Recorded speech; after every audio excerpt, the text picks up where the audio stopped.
Bonjour Michel Laugier. Bonjour Patrice. Monsieur le sénateur Michel Laugier, hein, c'est comme ça qu'il faut dire. Exactement, oui, puisque c'est mon titre et c'est le dernier. Et c'est le dernier. Enfin oui, puisque depuis 2017, vous avez été renouvelé, comme on dit, en 2022, sénateur des Yvelines. D'ailleurs, on dit sénateur des Yvelines, c'est vrai que vous coiffez, si je peux dire, tout le département, les sénateurs. Exactement. Il n'y a pas d'arrondissement. C'est-à-dire ou que de notre circonscription, c'est le département des Yvelines. C'est ça. Sauf que, comme je fais équipe avec Gérard Larcher et mes collègues aussi, Sophie Primas et Martha de Cidrac, nous sommes 4 à représenter notre liste, et finalement, il y a 4 arrondissements dans le département des Yvelines, donc chacun son territoire de prédilection, même si ça ne nous empêche pas d'aller aussi où nous souhaitons aller, surtout lorsque nous allons voir des manifestations dans des villes dirigées par des personnes qui souhaitent notre présence. Oui, on dit souvent, hein, les sénateurs, ce sont les représentants du territoire. Ce sont évidemment ceux qui votent la loi, mais ce sont aussi les représentants des territoires. Simplement déjà parce que nous sommes élus par les élus du département. Voilà, nous les représentons, et donc c'est bien la chambre des territoires, et c'est pour ça que finalement vous avez une assemblée qui est plus apaisée qu'une autre, simplement parce que nous sommes issus des territoires, et simplement aussi parce que la plupart des sénateurs ont eu déjà un parcours local intéressant qui vous permet d'arriver et d'avoir le recul suffisant par rapport à tout ce qui peut se passer. Parcours local, je ne l'ai pas dit, vous avez été maire de Montigny-le-Bretonneux, vous avez été président de la communauté d'agglomération de Saint-Quentin. J'ai même aussi été conseiller départemental. Et conseiller départemental, voilà. Donc oui, ça fait un background qui fait que... Voilà, on dit souvent parfois les députés... Il y a eu évidemment beaucoup de renouvellement des députés en 2017 qui étaient parfois un peu hors sol. Qu'est-ce que vous en pensez de ça ? Et justement, on va revenir peut-être sur un débat qui revient, c'est celui du cumul des mandats. Mais... Alors, moi, tout simplement, je suis issu des territoires. J'ai eu beaucoup de plaisir à faire de la politique locale, qui est pour moi la plus belle, la plus efficace, puisque là... on voit ce qu'on fait. Exactement. Là, il n'y a pas de filet protecteur. Et donc, on doit prouver. Non seulement on doit dire, mais surtout, on doit faire. Et donc, prouver aux habitants qu'on mérite leur confiance. Donc, moi c'est ce qui m'a plu dans toute cette politique locale. Et aujourd'hui, je suis au Sénat et je siège toujours avec ce même état d'esprit. C'est-à-dire, quand on doit examiner un texte de loi, c'est quand même beaucoup plus facile parce qu'on peut se projeter sur l'application sur le terrain. Donc aujourd'hui, ce qu'il y a de bien, c'est qu'au Sénat, déjà, on n'est pas élu sur une vague bleue, vague rose ou vague macroniste. C'est plus tempéré. C'est plus tempéré parce que finalement, c'est le résultat de l'ensemble des élections locales. Tout simplement. C'est un des reproches qu'on fait aussi parfois au Sénat. Enfin, je me souviens de professeur Duverger autrefois.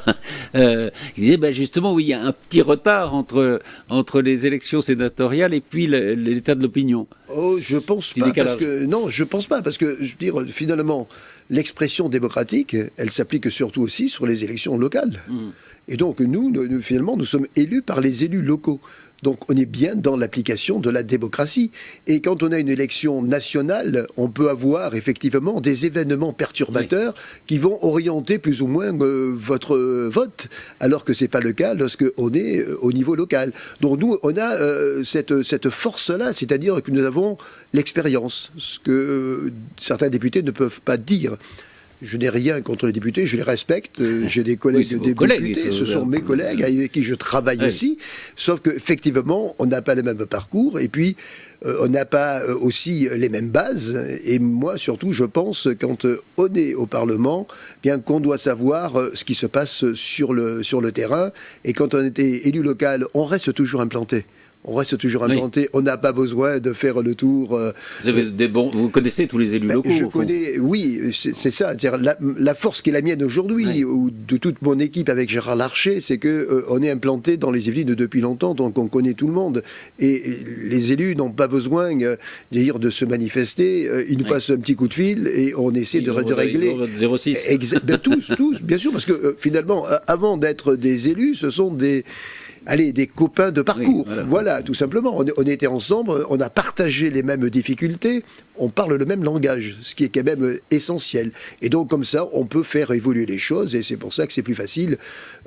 Voilà, pour moi, aujourd'hui, je dois travailler au Sénat, par exemple, sur les Jeux Olympiques, eh bien, comme j'étais à l'origine aussi de l'arrivée des Jeux Olympiques sur 50 ans en Yvelines, comme je connais aussi les équipements qui vont accueillir les différentes compétitions, le vélodrome, le golf, puisque j'ai aussi travaillé sur la Ryder Cup pendant très longtemps. Voilà, donc aujourd'hui, je parle avec la connaissance et l'expérience qui est la mienne. Et je pense qu'aujourd'hui, en plus, que quand vous assistez à des débats au Sénat et quand vous assistez à des débats à l'Assemblée, vous voyez toute la différence. Et c'est pour ça que je trouve qu'il manque une implantation locale. Et vous avez abordé le sujet. Oui. Je suis, moi, pour le retour du cumul des mandats. C'est un cumul limité quand même, enfin pas... Limité, mais vous savez, aujourd'hui, finalement, dans beaucoup de têtes, quand est arrivé le non-cumul, c'était, oh là là, il cumule les responsabilités, il cumule aussi les indemnités, ce qui est faux, puisqu'il n'y a pas un cumul d'indemnités, puisqu'il y a un plafond. Vous êtes plafonné. Donc après, vous êtes écrété. C'est-à-dire, vous ne pouvez pas gagner une certaine somme au-dessus, c'est la collectivité qui reprend. Donc, ce n'est pas un problème de revenus aujourd'hui, sauf que dans l'idée de beaucoup de personnes, c'était ça. Mais il y a aussi l'idée que un métier... On ne peut pas tout faire. Un seul métier, ça suffit. Oui, mais sauf que la loi n'a pas interdit qu'un parlementaire puisse avoir aussi un métier. Ouais. Donc, aujourd'hui, il y a des parlementaires qui sont avocats, il y a des parlementaires qui sont médecins, il y en a qui sont à la tête d'entreprises. Donc, je veux dire, où est la logique ?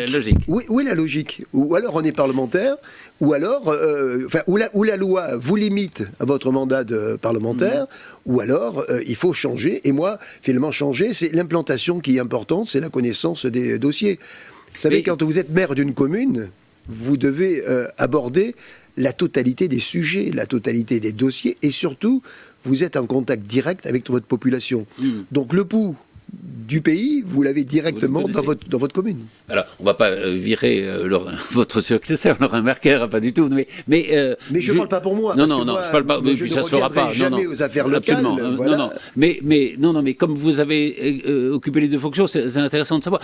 Vous pourriez être à la fois maire et sénateur, quoi. Mais tout à fait. Comme avant, j'étais maire, président de l'Agglo et conseiller départemental. Jamais personne ne s'est plaint. Ça a été au détriment de ma vie privée, tout simplement, de ma vie familiale. Mais simplement, j'ai fait des choix et je les assume pleinement. Mais je pense que personne n'a pu se plaindre dans les différentes activités que je menais de ma non-présence. Au contraire, j'ai essayé d'être un élu très très présent et un élu aussi qui connaissait ses dossiers. Voilà. Donc je pense qu'on peut le faire sans aucun problème. Alors, il y a plusieurs dossiers sur le territoire qui vous tiennent à cœur, notamment sur les transports, l'arrivée de la ligne 18, par exemple, qui va faciliter le déplacement des Yvelinois vers Paris, notamment, et puis vers Orly de l'autre côté. C'est important, ça, d'avoir des transports publics. Parce que c'est une question assez compliquée. C'est-à-dire quand on réfléchit au transport de demain, c'est des décisions à très long terme, au fond. Hein. C'est long de construire, c'est long. Et est-ce qu'on est sûr d'avoir raison ? Parce que peut-être que, je sais pas, les gens, avec le télétravail, vont de plus en plus rester chez eux, avoir moins besoin de transport. Je crois qu'il y a aujourd'hui une politique qu'il faut mettre en place sur la mobilité, en général. Ce que l'on voit, c'est que dans les grandes métropoles, c'est difficile de se déplacer. Quand on voit aujourd'hui le temps qu'il faut tous les matins pour partir de Saint-Quentin, je vais dire Montigny, mais sinon de Saint-Quentin-en-Yvelines pour aller jusqu'à Paris ou pour aller jusqu'à la Défense. Je vois parce que je fais le chemin inverse. Exactement. Donc c'est très très compliqué. C'est très très compliqué. Donc et le soir pareil pour rentrer. Donc je pense que pour le moment on est encore tout voiture. Donc si on veut avoir une alternative, encore faut-il qu'il y ait des transports fiables. Donc aujourd'hui, Île-de-France Mobilité fait un gros effort, notamment dans la qualité du matériel. Il va falloir en fait aussi qu'on puisse évoluer. Là, c'est l'ancien président de l'Agglo et surtout ancien vice-président que j'ai été avant au transport qui peut vous le dire. Aujourd'hui, on a un faisceau ferré qui n'est pas assez important vers l'ouest. Voilà, donc s'il n'y a pas des voies supplémentaires construites, d'autant que la priorité aujourd'hui est donnée au TGV, qui rapporte beaucoup d'argent, on l'a bien vu. Donc aujourd'hui, la SNCF donne priorité au TGV. Donc si on veut avoir autre chose, il faut que on puisse avoir une amélioration, notamment dans le nombre de trains, mais il faut rajouter des voies. Des voies, ça veut dire des travaux supplémentaires. Regardez, aujourd'hui, pour aller sur Paris, vous êtes obligé de passer par le viaduc de Viroflay. Et là, il y a un nombre de voies limité. Il y a un nombre de voies limité. Donc là, il y a effectivement des choses à étudier. Mais on peut aller aussi vers autre chose, le transport de demain. Il y a le téléphérique bientôt qui va arriver à Vélizy pour aller jusqu'au pont de Sèvres, jusqu'au pont de Saint-Cloud. Voilà, donc je crois que ça peut être, tout ça est intéressant, mais encore faut-il qu'on y pense. Avoir effectivement la liaison entre Orly et Saint-Quentin en passant par le plateau de Saclay, qui est quand même la Silicon Valley à la française. Donc, je veux dire, là, on a besoin aussi d'avoir des transports, ça c'est important. Oui, parce que c'est vrai qu'aller à Saclay aujourd'hui, c'est pas si facile que ça. Et surtout si vous arrivez aux heures d'entrée du CEA. Voilà, donc là aussi. Alors, je ne parle pas actuellement parce que vous avez les travaux, sauf que bon... Je pense que là-dessus, l'Essonne a été plus vigilante que les Yvelines et a su créer une dynamique avec plus de gares, alors que nous, au contraire, on en a eu une en moins, puisqu'on aurait dû avoir 2 gares sur Saint-Quentin. Alors, il y a eu la rénovation de la gare de Saint-Quentin. Oui, mais ça, c'est autre chose. Ça, c'est aujourd'hui sur ce qui existe pour dynamiser, surtout sur l'accessibilité, et essayer d'avoir une gare adaptée aujourd'hui à notre monde moderne. Là, je parle des moyens supplémentaires, des voies supplémentaires, et des lignes supplémentaires. Donc, vous savez que la ligne 18, c'est très important. Alors la ligne 18, normalement, la ligne 18 de Orly jusqu'à Versailles-Chantier, c'est pour 2030. D'accord. Voilà, c'est prévu pour 2030. D'ailleurs, on va commencer aujourd'hui le tunnel entre Guyancourt et Versailles. Voilà, donc là, ce sont des travaux importants. D'ailleurs, il y aura des impacts aussi, parce que bon, les travaux, même si c'est en souterrain, il va y avoir aussi des créations de bouches d'aération, donc il y aura un impact important, notamment pour le golf qui va cesser son activité pendant quelques temps. Parce que ça passe... Exactement, ça passe juste... vers le 17 ou le 18. Exactement, là-bas tout au bout, juste à la limite de Châteaufort et de Magny-les-Hameaux, parce que le golf est surtout sur Magny et Châteaufort. Et un peu Guyancourt, notamment le siège de la fédération. Donc voilà, donc là il y a des travaux importants. Et puis aujourd'hui on estime, et l'État en premier, mais suivi aussi par le conseil départemental des Yvelines et la région, on estime que la 18 arrivant en Versailles, ce n'est pas suffisant. Donc il faut faire la liaison jusqu'à la Défense. Voilà. Et donc là on repart sur des études. Alors ça ne sera pas pour 2030. Il va falloir déjà attendre de terminer les travaux pour qu'après on puisse passer à... Sauf que ça se prépare. Et si on veut avoir... c'est ce que je disais, c'est des décisions à long terme. Si on veut avoir de la mobilité, si on veut avoir des facilités, si on veut que les personnes prennent les transports en commun, encore faut-il qu'ils soient adaptés. Et là aujourd'hui, on le voit bien. Ils n'y sont pas. Et puis le prix de l'immobilier, même si on traverse une crise immobilière, mais quand même le prix de l'immobilier reste toujours très élevé sur l'Ouest parisien. Et donc les personnes s'éloignent de plus en plus. Et finalement, on voit qu'on a des difficultés partout. Aller le matin en vallée de Chevreuse, entre 7h30 et 9h, je peux vous dire que c'est très très compliqué. Alors en plus, on suit aujourd'hui des GPS, je ne vais pas citer les noms, mais en tous les cas, on a des GPS qui vous permettent de pouvoir éviter, sauf que vous passez... Sauf qu'ils mettent tout le monde sur les mêmes voies. Sauf que vous passez dans des petites voies au cœur des villages. Et je peux vous dire que mes collègues maires de la vallée de Chevreuse seront très remontés par rapport à tout ce trafic qu'ils n'avaient pas auparavant. En plus, il va falloir que tous les travaux de la Nationale 10 aussi soient réalisés. Trappe, c'est bien avancé, mais là, on va passer maintenant à la partie enfouissement entre le rond-point d'entrée de Trappe aujourd'hui qui existe, et donc qui va sortir le souterrain après la mairie. Après sera le carrefour de la Malmedonne. Il y a aussi le pont de la Ville-Dieu qui doit être doublé. Donc, sauf que quand vous faites des travaux au-dessus des voies ferrées et au-dessus d'une route nationale, ça a forcément des impacts.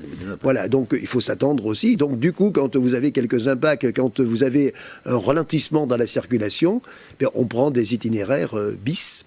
Et bien souvent qui passent par des villages dont les voiries ne sont pas adaptées. Pas faites pour ça. Ne sont pas adaptées. Du coup, on détériore les voiries communales dans les villages, dans des endroits où n'ont pas forcément les moyens financiers de pouvoir être à la hauteur. Absolument.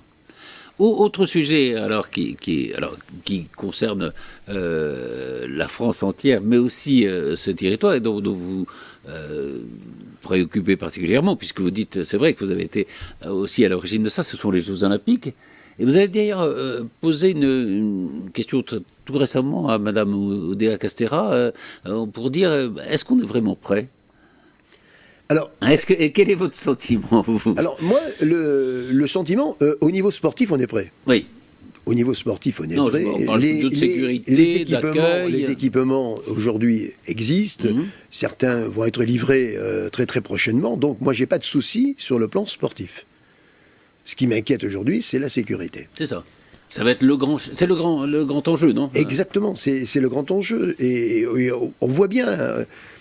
C'est la première fois. Alors, c'est vrai qu'en termes d'image, c'est merveilleux. La cérémonie d'ouverture des barges sur la Seine, c'est fabuleux. Avec tous les monuments parisiens en arrière-plan, c'est extraordinaire en tant que carte de visite pour notre pays. Le problème, c'est est-ce que nous sommes en capacité de pouvoir sécuriser la totalité des berges ? Et quand je vois qu'au départ, on voulait faire une grande fête populaire avec plus de 2 millions de spectateurs, on est passé à 600 000, aujourd'hui on est à peine, on est au-dessus de 300 000, et encore avec des personnes qui devront être recommandées, triées sur le volet. Avec beaucoup d'invités. Hein. Voilà, où est vraiment la fête populaire ? Oui, elle sera devant son écran de télévision. Voilà. Mais simplement, aujourd'hui, ça va mobiliser beaucoup de personnes, ça va demander des forces de sécurité en nombre très très important. Et moi aujourd'hui, c'est ce qui me fait peur. C'est-à-dire qu'entre les policiers, les gendarmes, les réservistes ont fait appel à des sociétés privées. De volontaires. Voilà. Exactement, sauf que c'est pas suffisant, parce qu'après, ça dure quand même un certain temps. Et puis, il y a d'autres sites. Donc, il faut sécuriser tous les autres sites. Aujourd'hui, on fait appel à des sociétés privées. Les contrats, les marchés sont en train d'être signés.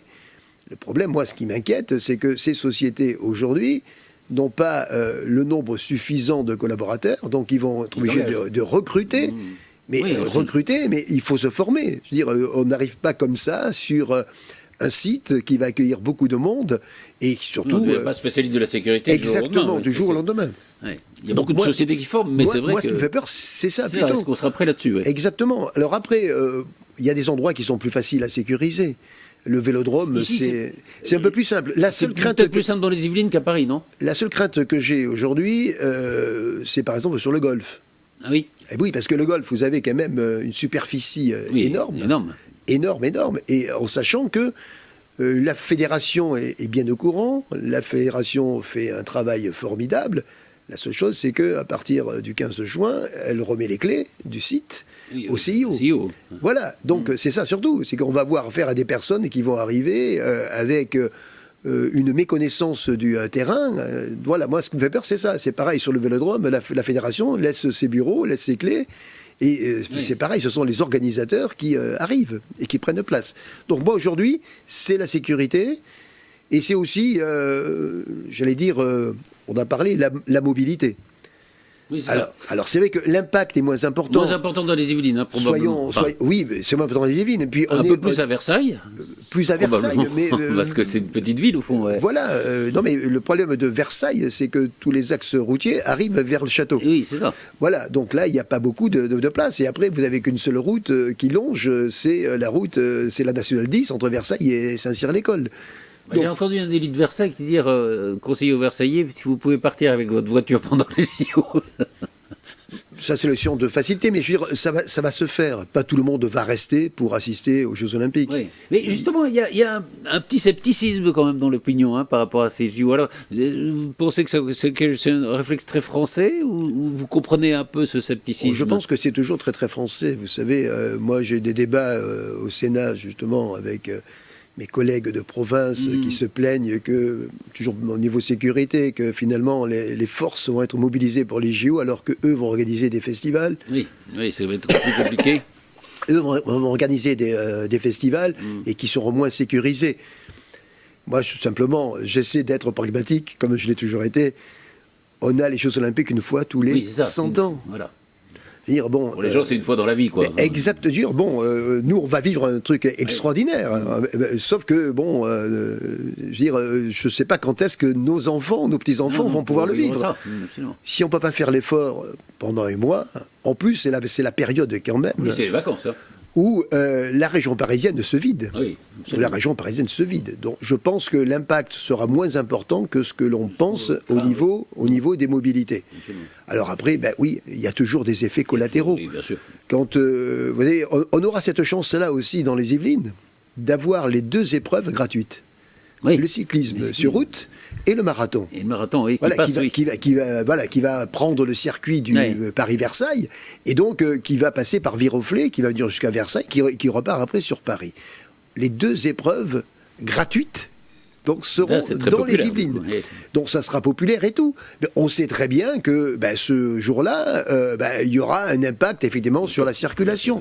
Mais prenons-le avec bonheur, avec délectation. Oui, plutôt que parce que c'est tellement exceptionnel, c'est tellement exceptionnel que c'est un truc à vivre. Et voilà, et faisons l'effort. Même si on est embêté une journée, on est embêté une journée. Voilà.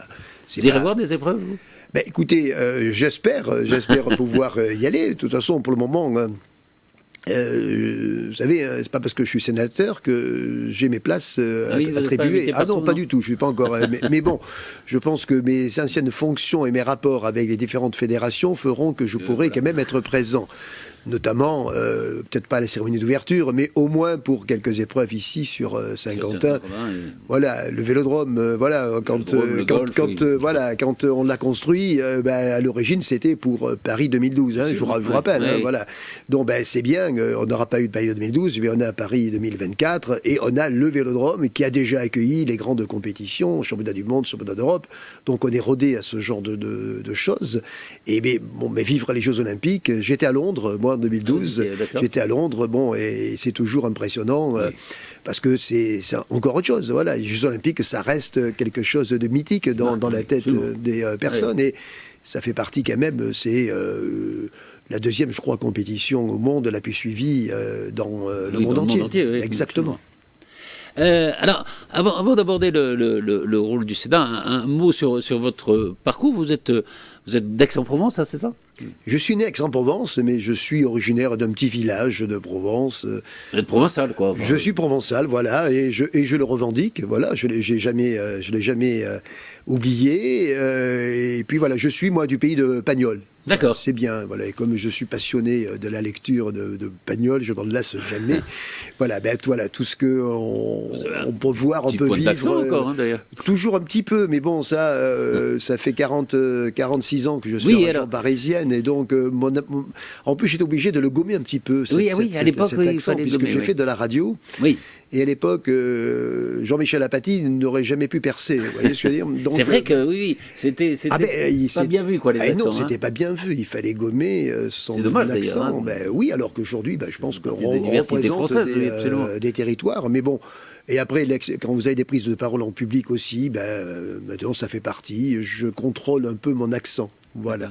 Sans qu'il y ait du charme comme ça. Voilà, mais c'est vrai que j'ai quitté la Provence. Et vous vous êtes retrouvé comment dans les Yvelines alors ? Tout simplement, j'ai fait des études de journalisme. L'école supérieure de journalisme de Paris. De Paris, et puis je suis redescendu une fois que j'ai eu mon diplôme dans le sud, pensant trouver quelque chose. Facile, mais c'était la fin des années 70, et là il n'y avait pas beaucoup de médias, et les journalistes qui étaient en place, il fallait attendre qu'ils partent à la retraite.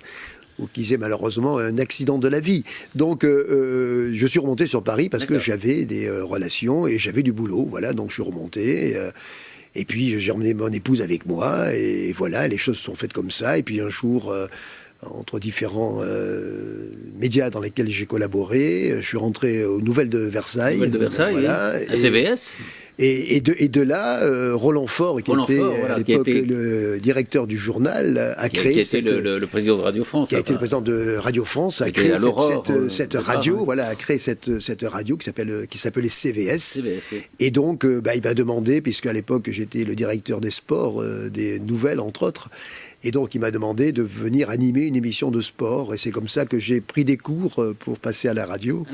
Et c'est comme ça que j'ai commencé à travailler avec tout le département des Yvelines. En plus, comme c'était nouveau une radio, vous pensez bien que tous les élus étaient intéressés, étaient impressionnés. Et de là, comme ça marchait bien finalement, il m'a demandé de prendre la direction de toute l'information régionale. Et voilà, donc je suis devenu le responsable de l'information régionale sur CVS. Et j'ai rencontré tous les élus de ce département. Dont Nicolas Abou, non, c'est ça ? Dont Nicolas Abou et dont de jeunes pousses comme Pierre Bédier, qui à l'époque n'était même pas élu, qui travaillait. Mais bon, j'ai connu toutes les personnalités de ce département. Franck Borotra, André Damien, voilà, des personnes qui malheureusement nous ont quittés. Mais bon, par contre, Christine Boutin, vous voyez, j'ai assisté au début de Christine Boutin. Donc voilà, donc j'ai cette connaissance aussi. J'ai cette connaissance aussi, et même mieux, et ça je l'ai retrouvé dans mes archives photos. J'ai une photo de la première interview d'un candidat à une élection municipale à Rambouillet qui s'appelait Gérard Larcher. Gérard Larcher, oui. Et une photo qui date de janvier 1983. Qui était vétérinaire à l'époque. Qui était vétérinaire, mais qui n'était pas du tout élu, et qui se présentait à l'élection municipale. Et après, on connaît le parcours. Maire, oui, après, et ce qui est quand même assez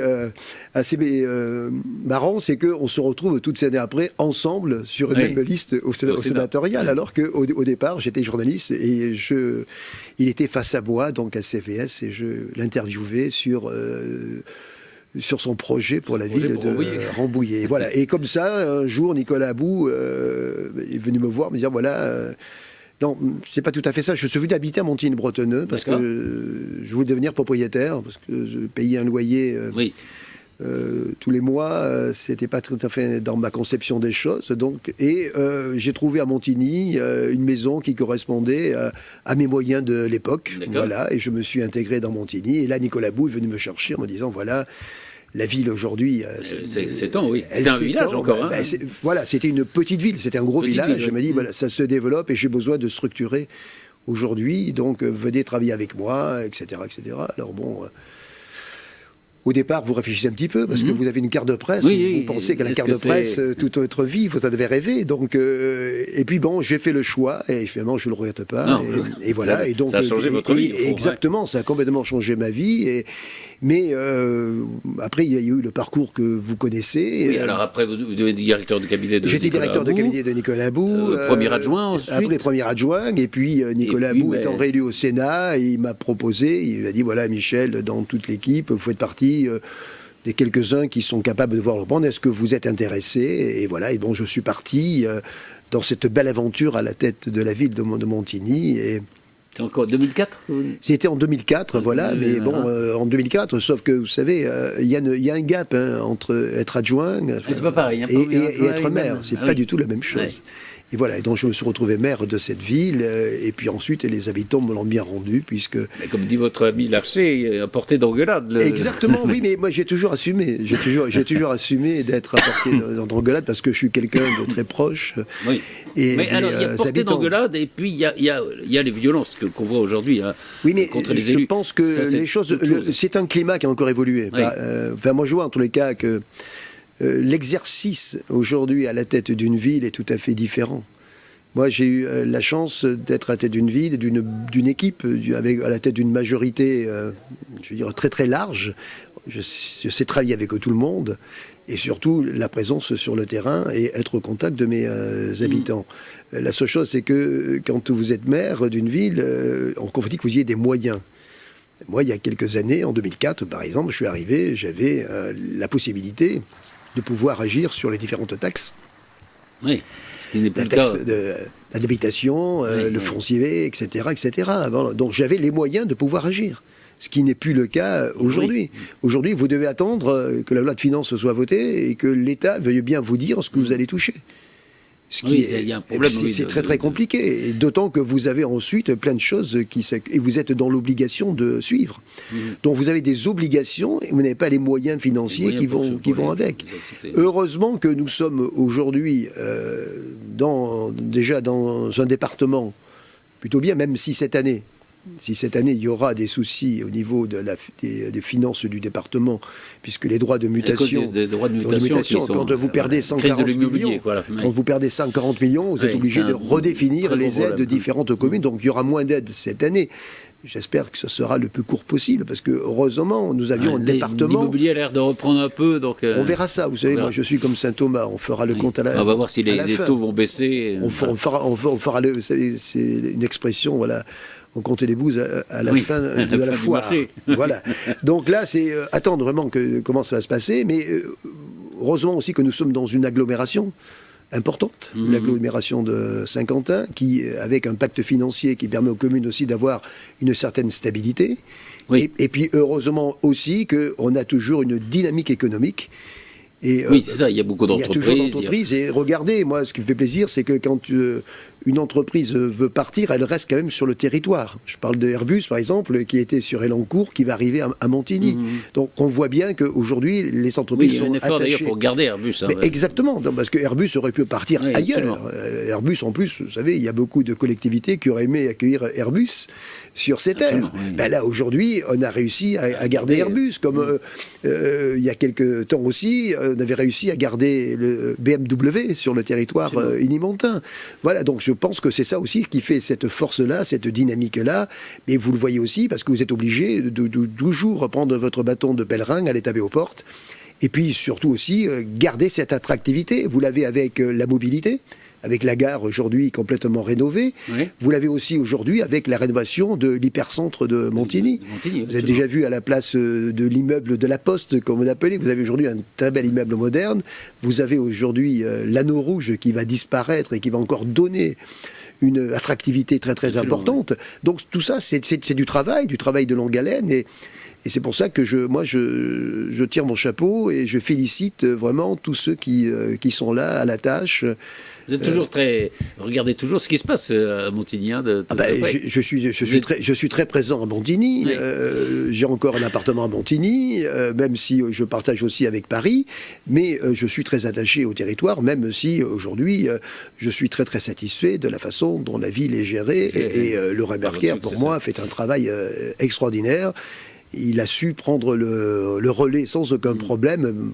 Il faut dire que bon, je savais ce qu'il valait, puisqu'il a travaillé 13 ans à mes côtés. Il y a un peu le même parcours que vous avec Nicolas About. Il a été votre directeur de cabinet, non ? Exactement, pendant 13 ans. Sauf que, vous savez, il y a directeur de cabinet et directeur de cabinet dans les collectivités. Il y en a certains qui sont là pour un parcours politique, qui restent 1 an, 2 ans, et puis qui s'en vont. À Montigny, il n'y a pas eu cette culture-là. C'est des directeurs de cabinet qui habitaient la ville, qui vivaient dans la ville, mes enfants allaient à l'école, au collège, au lycée, à Montigny, donc complètement impliqués dans notre ville. Et Laurent fait partie aussi, il est le digne successeur, j'allais dire, et moi je suis très heureux qu'il ait, d'une part qu'il ait été élu au premier tour, vous voyez, comme quoi, à Montigny. Alors c'est sociologiquement intéressant parce que Montigny, dans les élections nationales, vote plutôt à gauche. C'est ça, tout à fait. Et élit des maires, alors, on ne veut pas dire de droite parce que c'est pas vrai, c'est centristes, qui sont pas de gauche en tout cas, au premier tour. Oui, c'est ça. C'est la spécificité de Montigny. Et bon, alors ça peut se faire sur un village, sur une ville, c'est déjà un peu plus rare. Oui. Et depuis donc qu'il y a un scrutin de liste à Montigny, eh bien, tous les maires qui se sont succédés et qui sont allés devant les électeurs, c'est-à-dire Nicolas About, moi-même et Laurent Berker, ont été élus ou réélus au premier tour. Et assez largement, d'ailleurs. Et oui, on va dire assez... 56-57%. Non, un peu plus. On est au-dessus des 60, on est plutôt au-dessus de 62%. Donc, ce qui est quand même... C'est très largement. Oui, c'est très largement. Donc voilà. Et moi, je suis aussi très heureux parce que finalement, c'est une récompense du travail que vous pouvez avoir et de l'équipe que vous présentez et du travail que vous faites. Tout simplement, moi, chaque fois que j'ai été élu ou réélu, chaque fois, fois, bien sûr au premier tour, mais chaque fois en améliorant mon score. Voilà, à chaque élection. Oui, ça, voilà, donc c'est vrai, mais c'est vrai, en tous les cas, c'est une satisfaction et c'est quelque chose, finalement, qui vous fait plaisir, aussi, voilà, parce que c'est ce qu'on disait au début, d'ailleurs, c'est que les travaux, enfin, ce que fait un maire, on le voit assez plus vite que ce que fait un sénateur quand il vote une loi. Oui, mais vous savez, en plus, pour un maire, il faut attendre le jour de l'élection. Oui. Parce que pendant... Tout peut se passer. Mais non, mais tout au long de votre mandat, vous avez autour de vous ceux qui se manifestent. Oui. C'est-à-dire, c'est ceux qui ne sont pas contents, ceux qui de toute façon ne vous aiment pas du tout, parce que vous n'êtes pas de leur bord politique, ou alors vous avez ceux qui au contraire sont enthousiastes avec vous. Oui. Voilà. Et moi, j'ai toujours pensé la majorité silencieuse. Oui. Voilà. Et la majorité silencieuse, c'est celle qui fait votre élection, c'est-à-dire c'est celle qui sanctionne finalement votre travail, parce qu'ils ne sont pas là pour un oui, pour un non, ils ne sont pas là pour un intérêt personnel, ils sont là pour dire s'ils sont dans une ville agréable, s'ils sont bien, si les services qui sont proposés sont à la hauteur, si les bâtiments publics aussi sont entretenus, si la ville est propre. Voilà, ben écoutez, là, comme ça, vous avez un jugement strict. Absolument.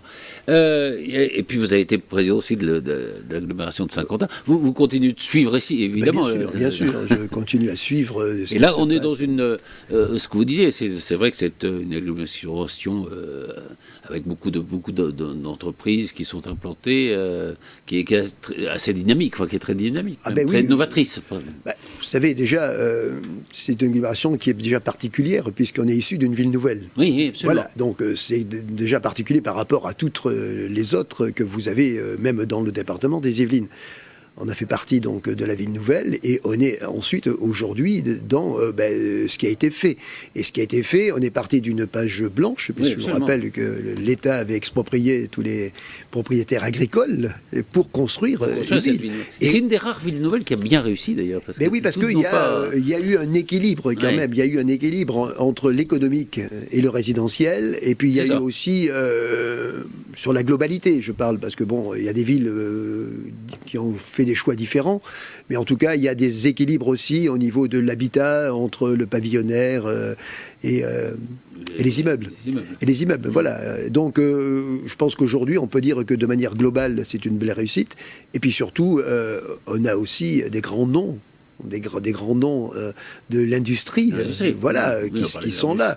On parlait d'Airbus, mais bon, on parlait aussi, voilà, vous avez Bouygues, vous avez Deco, qui est aussi présent dans le monde entier. Voilà, donc on a de très belles sociétés qui sont là, qui restent, et qui sont fidèles. Et puis regardez le développement aussi du pôle universitaire, aujourd'hui rattaché à Paris-Saclay. Bon, c'est quand même exceptionnel. On a tout sur place. On a tout sur place. Vous disiez, c'est la Silicon Valley française. Exactement. Et puis, je veux dire, bon, moi, j'ai eu la chance, en tant que maire, de faire venir une fac de médecine et de faire venir une école d'ingénieur aéronautique et automobile, Estaca. C'est-à-dire qu'aujourd'hui, les études supérieures, enfin, pour les enfants de Saint-Quentin, en général, et de Montigny en particulier, on peut tout faire à pied. Absolument. On fait tout à pied, de la crèche jusqu'à l'université. Et puis, bon, avec peut-être aussi une possibilité de trouver un emploi sur place. Voilà. Et ça, c'est quand même super. Et moi, ce qui me fait plaisir, c'est de voir les jeunes de Montigny qui sont partis pour différentes raisons. Dès qu'ils sont arrivés à l'âge adulte et avoir les moyens de venir se réinstaller à Montigny, ils reviennent. Voilà. Et ça, c'est vrai, pour moi, c'est un vrai plaisir. Alors, vous avez commencé, si je peux dire, une nouvelle vie politique en 2017, en étant élu au Sénat. C'est vrai que le Sénat, alors, vous avez connu deux phases, de 2017 à 2022. Il y avait une majorité absolue à l'Assemblée nationale. Ce n'est plus le cas depuis 2022, et on sent que le Sénat a pris un poids politique beaucoup plus important. Il compte beaucoup dans la vie politique. Un mot d'abord sur le fonctionnement. Vous faites partie d'un groupe qui s'appelle l'Union centriste. Vous êtes indépendant, vous n'êtes pas inscrit à un parti, mais dans cette Union centriste, on retrouve l'UDI, le Nouveau Centre, le MoDem, c'est-à-dire des gens qui sont des pro-Macron, des gens qui ne sont pas forcément de la majorité présidentielle. Comment ça marche ? Écoutez, ça marche très bien. Je peux vous le dire, ça marche très bien. Moi, je suis allé dans ce groupe-là parce que finalement, vous savez, on a une philosophie de vie et quand j'ai été adhérent à un parti politique, c'était à l'UDF. À l'UDF. À l'UDF, oui, ça remonte un petit peu. J'étais même le délégué départemental de l'UDF vous avez été à l'UDF, pour les Yvelines. Voilà. Et donc aujourd'hui, je retrouve un petit peu ça, c'est-à-dire un endroit où on peut parler, où on peut s'exprimer, on peut pas forcément avoir tous la même vision des choses, mais en tous les cas, retrouver ensuite une vision commune. Et là, le travail qui est fait au sein du groupe Union centriste, il est fait dans la majorité sénatoriale. Voilà, je veux dire, on a tous voté pour Gérard Larcher en tant que président, et même ça va même au-delà. Gérard Larcher aujourd'hui, franchement, est un président exceptionnel et va largement au-delà de son propre camp. Donc aujourd'hui, moi, je trouve qu'on peut travailler avec tout le monde. Et je vois bien mes amis du MoDem soutiennent le président Macron, mais de notre côté, ils sont aux côtés de Gérard Larcher dans la vision des choses. Tout à fait. Ouais. Et après, ce qu'il y a de bien aussi, c'est que moi, je suis dans un groupe où chacun est libre de faire ce qu'il veut. Il vote ce qu'il veut. Voilà. On se réunit 1 fois par semaine pour passer en revue la semaine parlementaire et les textes qui vont arriver en séance. Eh bien, chacun a son idée. Bien souvent, on suit quand même le rapporteur, parce que si c'est le rapporteur de notre groupe, bien sûr, on lui fait confiance. Eh bien, ça pose aucun problème. Et alors, il peut y avoir quelques divisions. Alors, par exemple, sur la loi sur l'immigration, tout le monde n'a pas dû voter les mêmes articles ici dans votre groupe. Je vous rappelle quand même qu'il y a eu plusieurs versions. Oui. Non, je parle de la version du Sénat. Hein. Oui, mais non, mais la version du Sénat, on l'a presque tous voté au sein de notre groupe, parce qu'il y a un travail important qui avait été fait entre le groupe LR et le groupe UC. Donc chez nous, Hervé Marseille, notre président, s'est impliqué aux côtés de Bruno Retailleau. Il y a aussi un élément important qui s'appelle Philippe Bonnecarrère, qui est quelqu'un de très très important au Sénat, qui est avocat et qui bien sûr qui est sénateur du Tarn, et qui lui a apporté aussi sa vision un peu plus modérée. Et voilà. Parce que je crois que ce qu'il faut, c'est... c'est vrai qu'il y avait un peu plus de modération chez l'Union centriste que dans le groupe LR. Mais sauf qu'on est allé aussi très loin. On est allé très loin. Et aujourd'hui, finalement, ce qu'on voit, c'est que le Conseil constitutionnel, je veux dire, est allé vite en besogne sur les cavaliers. Voilà. Oui. Donc, et là, je trouve que c'est pas normal, parce que dans la Constitution, le cavalier n'existe pas. Oui, le cavalier, il faut expliquer c'est une jurisprudence. Le Conseil constitutionnel dit qu'il y a certaines mesures qui ne devraient pas être prises dans cette loi sur l'immigration. Exactement, voilà. Alors que, bon, franchement, tout ce qui est... après, c'est une question d'appréciation. Exactement, c'est une question d'appréciation. Et donc là, on est plus dans une jurisprudence que dans la Constitution. Oui.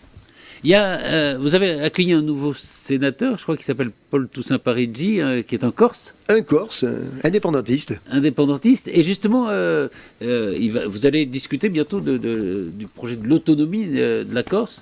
Alors, c'est vrai que on dit ça va peut-être avoir du mal à passer au Sénat, et pourtant, le Sénat me semble plus décentralisateur peut-être que peut-être l'exécutif. Alors, aujourd'hui... j'attends d'avoir la version définitive. Oui. Voilà. Sur quoi porte l'autonomie? Sur quoi porte l'autonomie? Parce que s'il y a un changement, il va falloir qu'on retourne en congrès.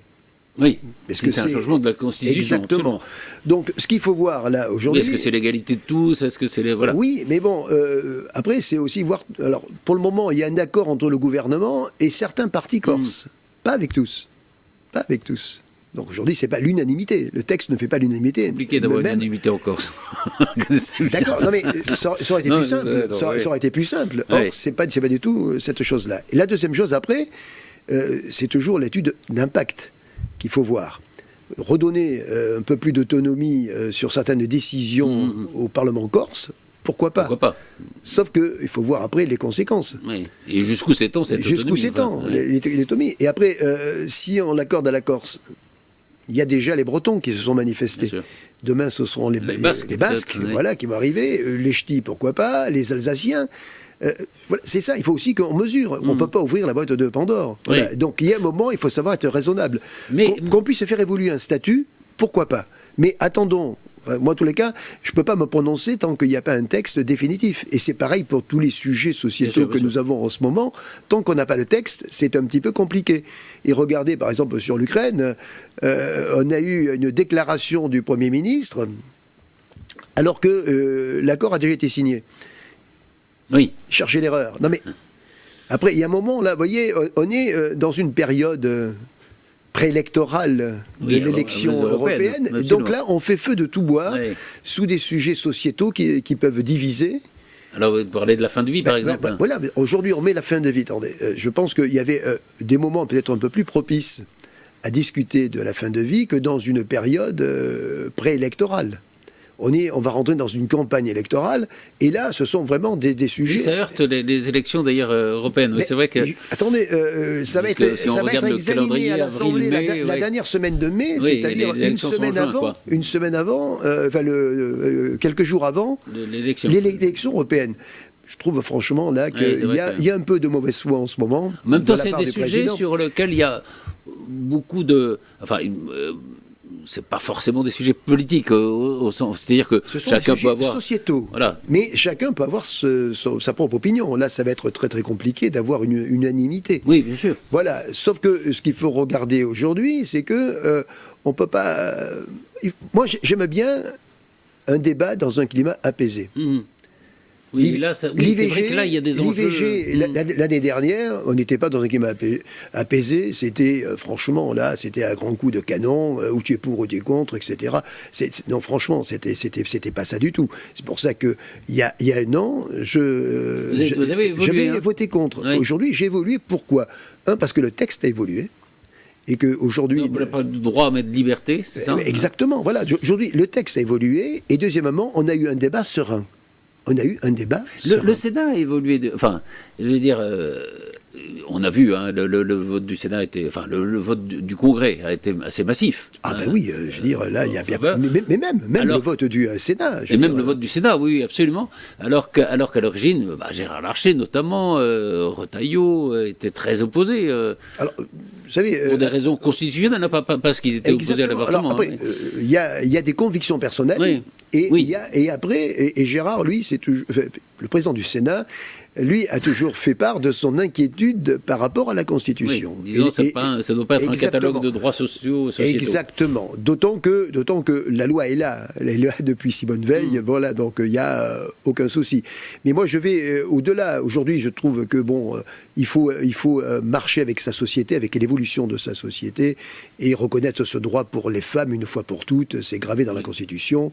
On n'en parle plus, d'autant que on ne sait jamais ce qui peut arriver au niveau politique. Voilà. Exactement.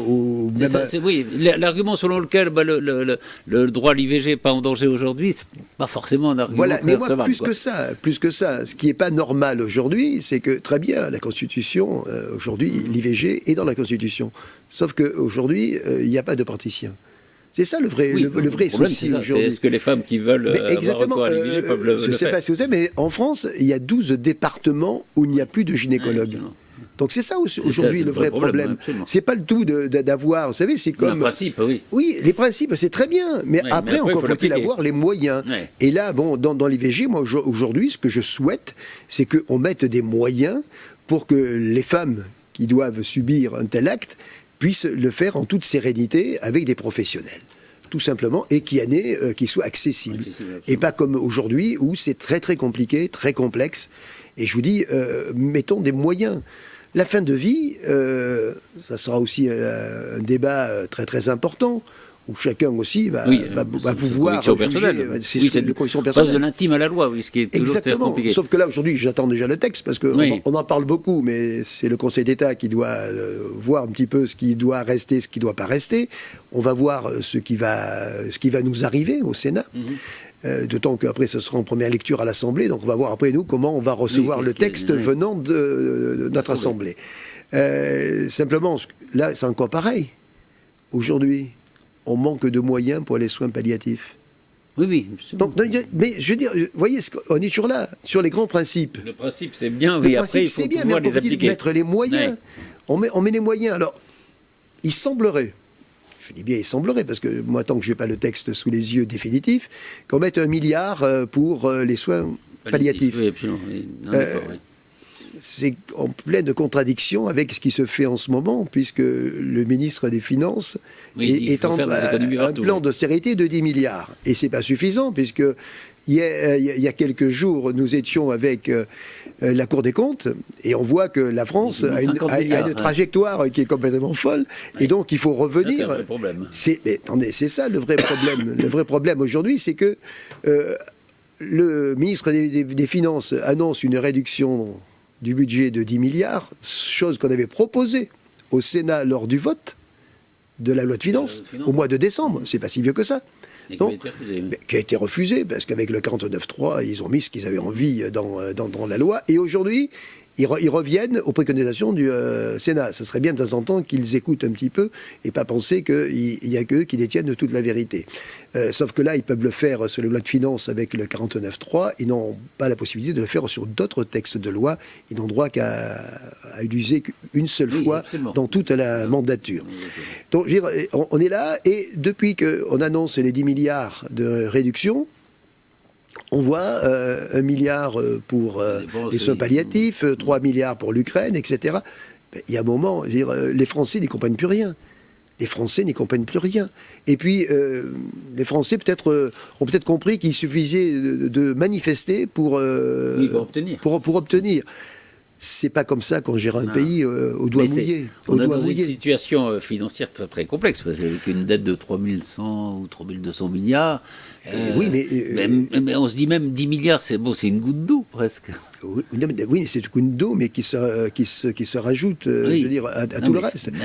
On voit la difficulté, je veux dire. Oui, mais on a encore voté un budget de la France avec un déficit de 140 milliards. Donc il faut emprunter. Mais après, il faut rembourser. Et on emprunte à 3% aujourd'hui. On emprunte plus sauf négatif, que, exactement. Comme je vous rappelle que sur l'année 2023, la différence, c'est-à-dire la charge de la dette, de la dette a augmenté de 10 milliards sur une année à cause du taux qui a augmenté. Donc, je veux dire, on est vraiment dans des situations qui sont très difficiles. Et moi, ce qui m'inquiète, si vous voulez, pour notre pays, il faut appeler un chat un chat. Moi, ce qui m'inquiète, c'est que aujourd'hui, il n'y a pas de décisions fortes qui sont prises pour ramener la dette à un niveau qui soit acceptable. Mais je parle de la dette annuelle, tous les emprunts qu'on fait annuellement. La deuxième chose, c'est qu'on n'a pas de marge de manœuvre. On a aujourd'hui, voilà, la dépense publique, c'est 58% du budget. Ouais. Nous sommes le seul pays au monde, le plus haut. Ouais. Et aussi, nous sommes le pays qui taxe le plus. On n'a plus de marge de manœuvre. Et cela dit, alors on peut regarder, parce que je crois que le déficit, c'est depuis les années 80, oui, d'accord, mais c'est pas parce que les autres l'ont fait. Non, j'entends bien, mais voilà. Je veux dire, on a toujours fait une politique où on résout les problèmes par la dépense, par la dépense publique. Oui, mais par la dépense publique. Ce qui fait la richesse de la France, c'est les entreprises. C'est la tête d'un État en faillite, il n'avait pas tout à fait. Ah ben non, il était bien conscient, et je veux dire, les choses ne se sont pas améliorées. Au contraire, ça s'est amplifié, et c'est pas que la crise Covid qui a amplifié. C'est aujourd'hui la façon dont on a de pouvoir gérer les choses. Donc moi aujourd'hui, je suis très inquiet sur l'aspect financier. Et puis surtout, on peut être endetté. On a tous été endettés à un moment donné pour acheter une maison, pour acheter quelque chose. Sauf qu'en face, vous avez une valeur. Nous, aujourd'hui, on est endetté, on est taxé, on a des dépenses publiques importantes, et personne n'est content. Absolument. Il manque du monde dans la fonction publique. Mais alors, c'est ça. On dépense un pognon de fou, comme dirait Macron. Un pognon de dingue. Et finalement, si les gens étaient contents, si les Français étaient contents, ça serait bien. Mais partout où vous allez, les services publics marchent mal. Il manque du monde dans la sécurité, il manque du monde dans la justice, il manque du monde dans la santé, dans l'éducation. C'est quand même un comble. Ouais. C'est ça surtout, c'est qu'en plus les gens ne sont pas satisfaits. Absolument. On dépense beaucoup. Mais pas de satisfaction. Et les Français même de plus en plus insatisfaits probablement. Exactement. Et aujourd'hui, la seule force que nous avons, la seule force en France que nous avons, qui nous permet aussi d'avoir aujourd'hui une note encore acceptable, c'est que les Français ont épargné. Oui, il y a de l'épargne privée. Exactement, c'est 6 milliards. Ouais. 6 000 milliards, pardon, 6 000 milliards. Oui. Donc aujourd'hui, on peut emprunter sur les marchés parce qu'il y a de l'épargne privée. Oui. Exactement, il y a de l'épargne privée, donc c'est la seule force de notre pays et c'est les Français eux-mêmes qui aujourd'hui apportent la garantie au pays. Alors, il y avait plein de problèmes qu'on aurait pu aborder, parce que, notamment sur la presse, puisque c'est un des sujets que vous, sur lesquels vous travaillez beaucoup. Vous avez d'ailleurs auditionné Rachida Dati tout récemment. Hein, oui, il y a quelques jours. Elle est pour, en un mot, un service public unique avec la radio, la télévision. Ah ben, en fait, alors il y a deux choses, hein, parce que là on a parlé presse, là on va parler audiovisuel public. Alors l'audiovisuel public, on se bat au Sénat déjà depuis quelques années, dans les cas moi depuis que je suis arrivé dans cette commission culture, on essaie de faire bouger les choses. Et aujourd'hui, on estime qu'il faut mutualiser et faire un petit peu une BBC. Voilà, ce qu'on fait un grand service public, un grand service public, et qu'on réduise quand même la voilure. Voilà, donc faut quand même savoir que aujourd'hui, il y a des doublons partout, et je veux dire, on arrive à avoir des productions qui coûtent très très cher, et d'ailleurs ce sont toujours les mêmes producteurs à qui on fait appel. Il n'y a plus des grosses boîtes d'ailleurs. Exactement, voilà. Non, je veux dire, c'est qu'aujourd'hui il faut qu'on revienne à quelque chose de beaucoup plus humain, plus resserré. Le service public, on en a besoin. Et d'autant que on voit d'ailleurs, il y a une évolution. La radio, elle est filmée maintenant. La télévision, il y a beaucoup d'émissions de studio. Oui, mais ce que vous avez aujourd'hui, c'est-à-dire que l'audiovisuel... Il y a moins de différence entre les médias. Oui, mais l'audiovisuel aujourd'hui, c'est que... moi, j'ai connu une époque où il y avait une télé avec une chaîne, après il y a eu 3 chaînes. Oui. Voilà. Sauf qu'aujourd'hui, on peut regarder la télé autre part que sur un écran de télé. On peut sur son téléphone, sur sa tablette. Les jeunes ne regardent plus jamais la télé. Exactement, voilà. Donc il faut évoluer aussi. Et c'est vrai qu'aujourd'hui, on a de la radio filmée, ce qui est tout à fait... alors qu'avant, c'était impossible. Voilà, donc aujourd'hui, on a de la radio filmée. Et surtout, on a les plateformes aussi. Et les plateformes, qui viennent de là. D'où aujourd'hui, le vrai souci au niveau de la qualité de l'information. Et là aussi, c'est le travail que je fais aussi actuellement, c'est pour avoir une information fiable. L'audition du groupe Bolloré, par exemple, à l'Assemblée, vous en pensez quoi ? Écoutez, l'audition du groupe Bolloré, ça c'est encore un coup monté par LFI, voilà, tout simplement. Moi, j'ai fait partie de la commission d'enquête sur la concentration des médias au Sénat. Donc c'est il y a 1 an et demi ou 2 ans. Donc j'ai eu tous les grands patrons aujourd'hui de l'audiovisuel et de la presse. Moi, ce que je vois aujourd'hui, c'est que déjà, s'il n'y avait pas des industriels qui viennent investir dans les médias, il n'y aurait plus de médias en France. Parce que ça coûte cher. Ça coûte très cher. Ça rapporte. Et ça rapporte pas beaucoup, à part quelques grands groupes, à ce moment-là, sauf qu'on en vient à la limite de la concentration des médias.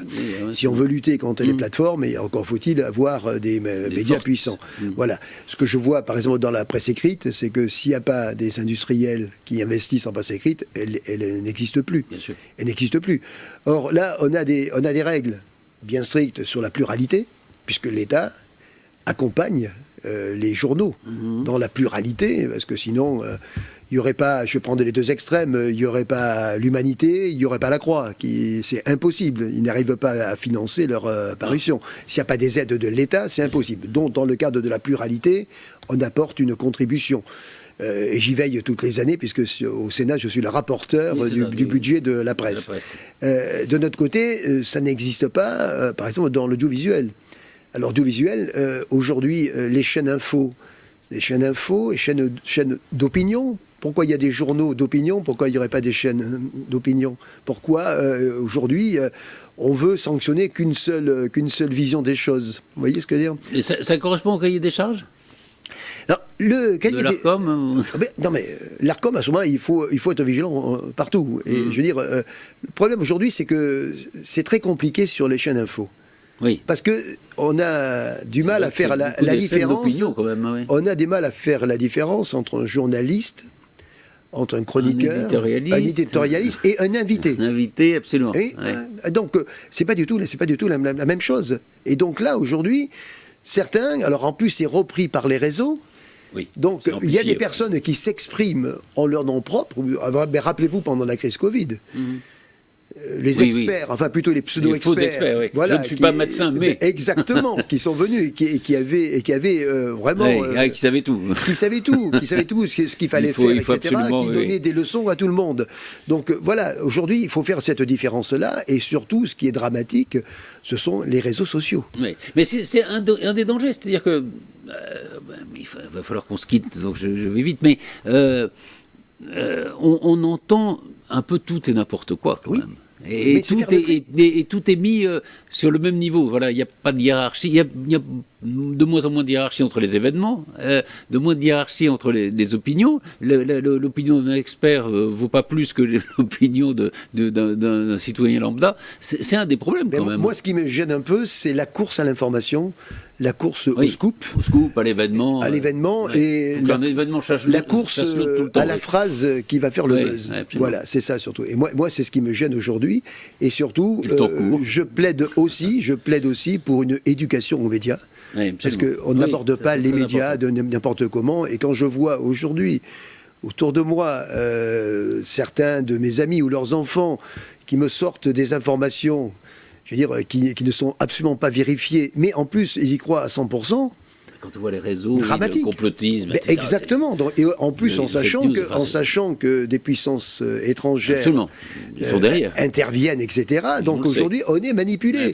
Et donc c'est pour ça qu'il faut revenir aussi à une éducation aux médias, au niveau des écoles, le collège et lycée. Le CLIMI fait ça très bien. Oui, mais voilà, donc il faut que ce soit aujourd'hui instauré, tout simplement, parce que j'ai vraiment peur aujourd'hui de l'interprétation de l'information.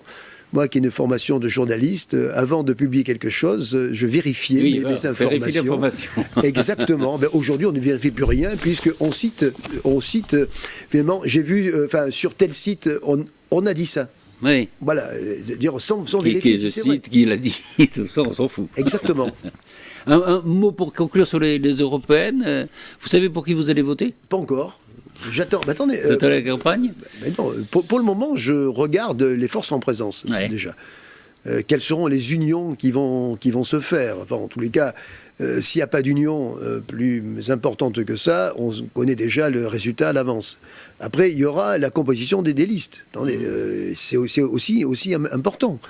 Alors, je ne dis pas ceux qui sont en dernière position ou en avant-dernière position, mais ceux qui sont dans les premières places, susceptibles de nous représenter. Parce qu'aujourd'hui, quand vous voyez, par exemple, le débat aujourd'hui sur le monde agricole, quand vous voyez que certains élus au Parlement français portent une voix, alors que leurs propres amis au Parlement européen votent tout à fait différemment. C'est important de savoir pour qui a voté quoi. Exactement. Donc c'est pour ça que malheureusement c'est pas une élection qui attire les électeurs. C'est pas une élection qui passionne. Or, tout se fait là-bas. Tout se fait là-bas. Beaucoup de choses se font là-bas. Mais ça serait bien de parler de l'Europe d'ailleurs. Exactement. Donc moi c'est pour ça que j'attends. Les forces en présence, vous savez.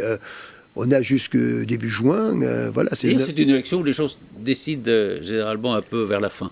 Oui, vers la fin, mais parce que là, entre-temps, vous allez avoir les vacances de Pâques, etc. Les gens, puis en plus, franchement, déjà, les élections, ça passionne pas grand monde à part l'élection présidentielle. Alors, je ne vous dis pas quand c'est une élection européenne. Encore que ce soit la seule élection nationale entre les deux élections présidentielles. Oui, mais bon, alors, est-ce que ce sera un vote européen ou ce sera un vote de sanction ? De sanction. Voilà, comme c'est le cas aujourd'hui. On ne vote plus pour quelqu'un, on vote contre quelqu'un. Voilà, et c'est un petit peu dommage de notre démocratie qu'on en soit arrivé là, mais peut-être que les politiques en général, dont je fais partie, doivent aussi se remettre en question. Vous disiez, il y a aussi une question d'éducation, de formation. D'éducation, d'information, et puis peut-être aussi, il faut aussi qu'on s'adapte à notre société. Peut-être certains ont gardé le même format qu'ils ont eu à l'origine. Merci beaucoup, Michel Laugier. Merci, Patrice.